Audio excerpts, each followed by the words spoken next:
Silas vivía una vida pintada en tonos grises. Su pequeño pueblo estaba siempre húmedo, su espíritu, aún más. Parecía que la lluvia lo seguía, como una nube personal y tristona. O quizás, nunca hubo sol para empezar. Solo una procesión sin fin de días aburridos y monótonos, cada uno una copia perfecta y triste del día anterior.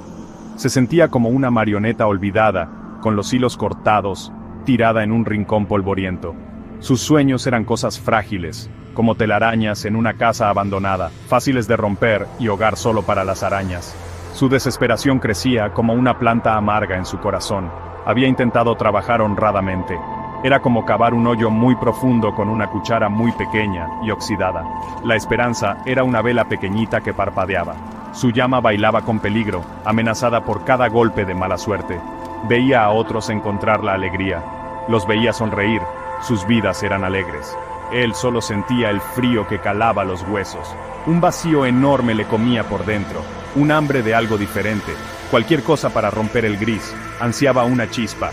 Entonces llegaron los susurros. Viejas historias contadas en voz baja alrededor de fuegos que se apagaban por labios temblorosos. Historias de un lugar especial. Un cruce de caminos donde se encontraban sendas y mundos. El viaje al cruce de caminos fue escalofriante. La medianoche se pegaba al aire, pesada y fría. Silas siguió caminando.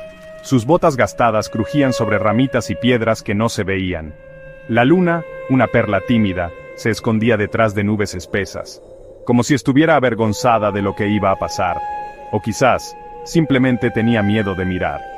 Finalmente llegó al lugar del que hablaban las historias, donde dos caminos solitarios se unían como los dedos huesudos de una mano gigante enterrada.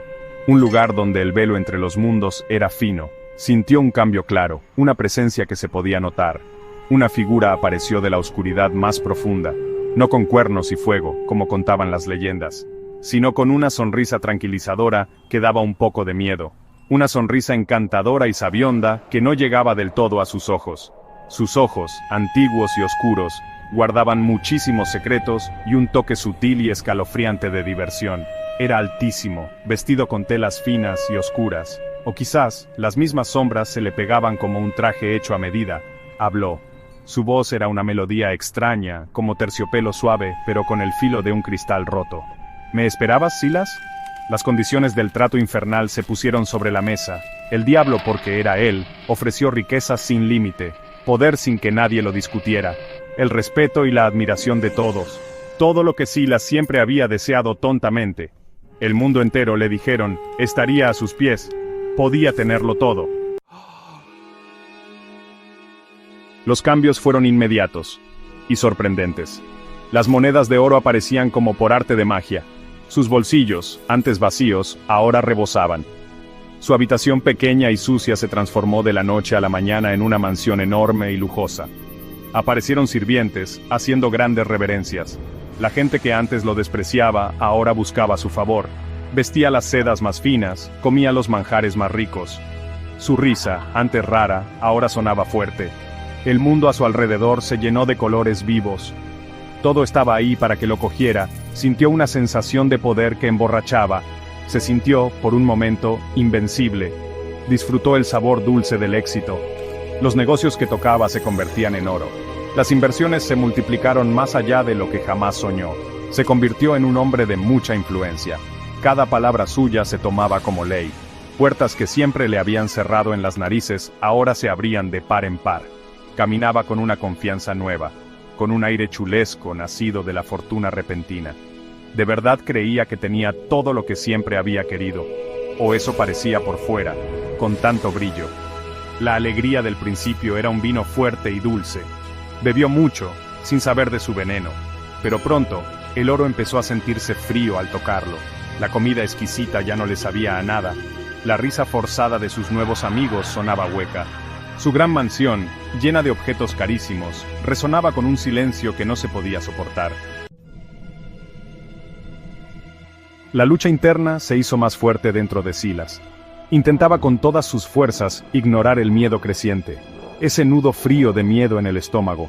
Daba fiestas aún más lujosas, llenando sus salones enormes y vacíos con ruido constante y montones de gente superficial. Pero el vacío profundo lo seguía sin parar, como un perro oscuro y leal, siempre pisándole los talones. De repente, veía su reflejo en el cristal oscuro de una ventana, y veía a un desconocido con pinta de fantasma, devolviéndole la mirada, con los ojos llenos de una tristeza profunda, un miedo terrible que al principio no reconoció, o quizás no quiso reconocer.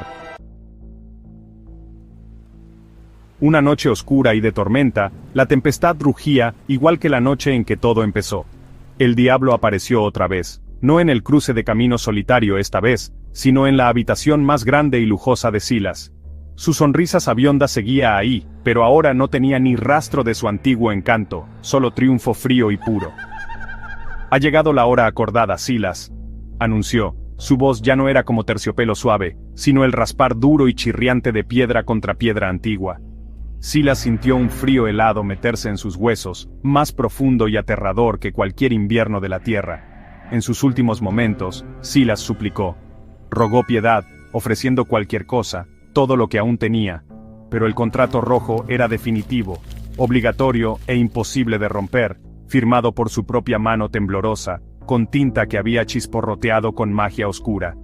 Vio su vida corta y malgastada pasar ante sus ojos, el principio aburrido y gris, el medio falso, brillante y vacío, y ahora, el final aterrador e inevitable.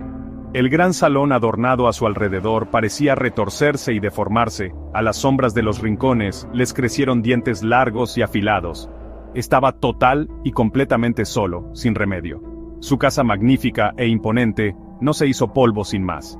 En vez de eso, se transformó lenta y sutilmente, se convirtió en una extensión escalofriante del propio reino sombrío del diablo. O quizás, en verdad, siempre había sido así.